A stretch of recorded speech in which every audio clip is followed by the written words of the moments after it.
I get up, time is barely on our side. I don't wanna waste what's left. Bertemu kembali dalam video pembelajaran kali ini bersama Ibu Maria Diana Fatma. Nah, sebelumnya bagaimana nih keadaan kalian? Semoga kalian semuanya dalam keadaan sehat. Dan jangan lupa selalu menjaga kesehatan dan selalu memakai masker jika kalian beraktivitas di luar rumah. Nah, dan tentunya harus selalu atau tetap semangat belajar walaupun belajarnya secara online. Nah, mari kita lanjutkan pembelajaran kita. Di kelas 6 ini kita sudah sampai pada pembelajaran tema 3. Pembelajaran kali ini kita akan membahas tentang tokoh penemuan dunia. Nah, mari kita belajar sub 1, di mana sub tema 1 berisi tentang penemu yang mengubah dunia. Penemu yang mengubah dunia nanti akan kita bahas detail di muatan pelajaran IPS. Namun sebelumnya kita akan belajar di pembelajaran 1 ini, yaitu pada muatan pelajaran bahasa Indonesia. Di sini kita akan belajar mengenai teks eksplanasi. Nah, di dalam teks eksplanasi ini kita nanti akan menemukan informasi penting. Nah, informasi penting itu apa dan apa itu teks eksplanasi? Yuk kita belajar bersama-sama. Teks eksplanasi merupakan teks yang berisi informasi tentang suatu hal atau fenomena yang terjadi di masyarakat. Nah, fenomena-fenomena apa saja yang terjadi di masyarakat? Contohnya, fenomena alam atau kejadian alam, dan juga fenomena-fenomena sosial yang terjadi di masyarakat. Kemudian, di dalam teks eksplanasi, kita nanti akan menemukan topik permasalahan dan simpulan dari bagian-bagian teks eksplanasi tersebut. Topik permasalahan dapat kita temukan pada kalimat utama dalam setiap paragraf. Nah, sebelumnya pada tema sebelumnya kita sudah belajar bagaimana menemukan kalimat utama dan juga ide pokok pada setiap paragraf. Jadi tentunya kalian sudah paham ya dalam menentukan kalimat utama. Selanjutnya kita juga dapat membuat kesimpulan atau mencari kesimpulan dari sebuah teks eksplanasi itu. Tentunya berada di paragraf akhir di dalam teks eksplanasi tersebut. Nah, kita dapat menuliskan kesimpulan dari sebuah teks eksplanasi dengan membaca keseluruhan isi teks. Membaca dari mulai paragraf pertama, yaitu unsur gambaran umum atau gambaran yang mengenai hal-hal umum yang akan dibahas pada fenomena-fenomena yang terjadi, fenomena alam bisa, fenomena sosial bisa. Kemudian paragraf selanjutnya membahas tentang deretan penjelas, yaitu berisi fakta-fakta tentang fenomena-fenomena yang terjadi di masyarakat. Dan yang terakhir berisi simpulan. Jadi kalian juga harus tahu unsur-unsur yang ada di dalam teks eksplanasi tersebut. Nah, sekarang lebih jelas ya. Berikutnya, muatan pelajaran IPA. Nah, pada muatan pelajaran IPA kita akan mengenal rangkaian listrik. Sebelum kita mengenal rangkaian listrik lebih jauh, ada baiknya kita juga tahu dulu rangkaian listrik itu dibedakan menjadi 2, yaitu rangkaian listrik yang terbuka dan rangkaian listrik yang tertutup. Bagaimana itu rangkaian listrik terbuka dan tertutup? Mari kita lihat.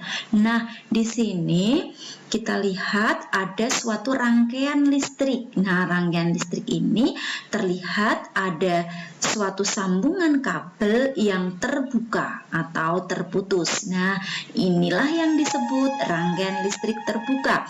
Saklar tidak terhubung sehingga arus listrik tidak mengalir.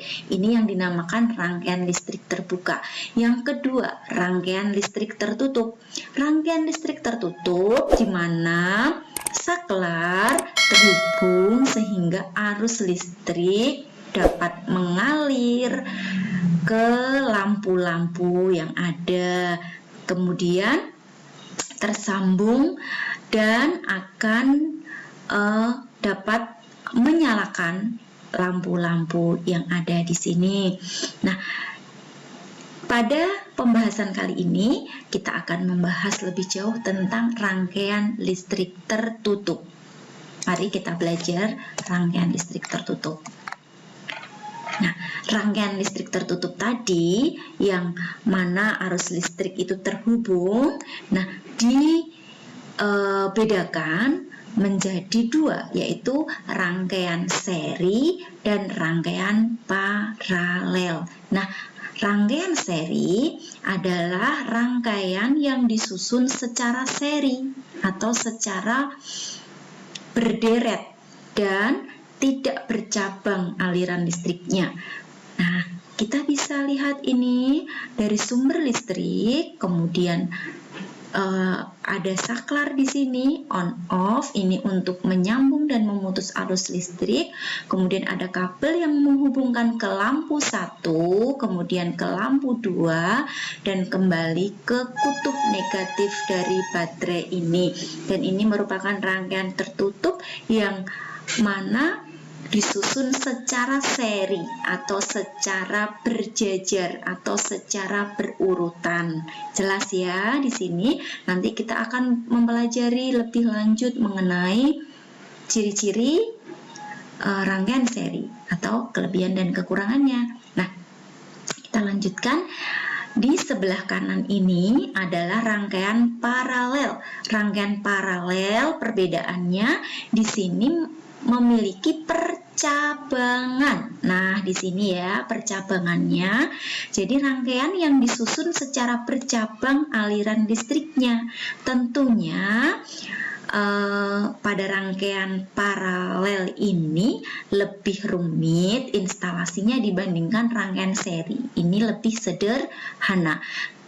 Tetapi di dalam rangkaian paralel ini memiliki kelebihan tersendiri. Contohnya ketika saklar ini dinyalakan dalam posisi on, maka kita dapat menentukan lampu mana yang akan kita nyalakan. Jadi tidak tergantung oleh satu sambungan, satu aliran. Jadi kita bisa memilih mana yang akan kita nyalakan, mana yang tidak kita nyalakan. Nah, namun membutuhkan banyak kabel. Kita juga akan belajar bagaimana sih masing-masing dari rangkaian seri dan rangkaian paralel ini di bagian berikutnya. Nah, kita akan bahas lebih lanjut mengenai rangkaian seri terlebih dahulu. Pada pembelajaran 1 ini kita akan belajar rangkaian seri terlebih dahulu ya. Nah, rangkaian seri, rangkaian yang disusun secara seri atau bersambung. Nah, kita lihat di sini baik itu baterainya, itu juga berderet, bersambung, kemudian lampunya pun disusun secara seri, bersambung, dan tidak bercabang aliran listriknya. Nah, ciri-ciri dari rangkaian seri ini yaitu rangkaian listrik ini dipasang secara berurutan, atau bersambung, atau berjajar, atau seri, dan tidak bercabang. Jelas ya, tidak ada percabangan. Nah, karena tidak ada percabangan, nah tapi ini nih, jika salah satu lampu padam, misalnya lampu yang depan ini padam itu bisa rusak, bisa kita lepas atau terjadi sambungan yang tidak baik atau lepas pada sambungannya ini, maka lampu lainnya ikut padam karena aliran listrik terputus. Jadi lampu yang lainnya ini ikut padam atau ikut mati. Nah, itu adalah ciri dari rangkaian seri. Kemudian hemat kabel, jelas sekali pada rangkaian seri tentunya lebih sederhana dan hemat komponen-komponen listrik seperti kabel, seperti hemat saklar karena saklarnya hanya satu, kemudian hemat dudukan lampu, hemat tempat lampu atau fitting. Nah, tentunya menghemat komponen-komponen listrik. Nah, jelas hanya terdapat satu saklar dan boros listrik. Kenapa boros listrik? Karena ketika lampu satu menyala, yang lainnya ikut menyala, sehingga akan terjadi pemborosan listrik. Nah, karena